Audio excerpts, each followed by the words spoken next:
मुंबई महापालिका निवडणूक स्वबळावर लढवणं हा काँग्रेसचा निर्णय. शिवसेना आणि राष्ट्रवादी काँग्रेस यांच्याशी त्यांची चर्चा अजून झालेली नाहीये, अशी प्रतिक्रिया राष्ट्रवादी शरद पवार गटाचे आमदार जयंत पाटील यांनी दिलेली आहे. मुंबई महापालिकेसाठी काँग्रेसने दिलेल्या स्वबळाच्या नाऱ्यावर त्यांनी प्रतिक्रिया दिली आहे. तसंच शिवसेनेचे नेते उद्धव ठाकरेंनी आमचे मुंबईतील राष्ट्रवादीचे नेते यावर चर्चा करतील, काँग्रेसशी देखील संपर्क साधतील आणि योग्य तो निर्णय घेतील, असंही जयंत पाटलांनी म्हटलंय.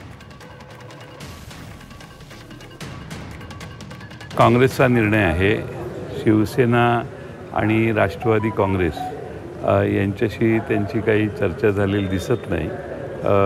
शिवसेना पक्षाचे नेते उद्धव ठाकरे यांनी आणि आमची तिथली मुंबईतली राष्ट्रवादी काँग्रेस हे याच्यावर विचार करतील आणि काँग्रेसशी पण संपर्क साधतील आणि योग्य निर्णय घेतील.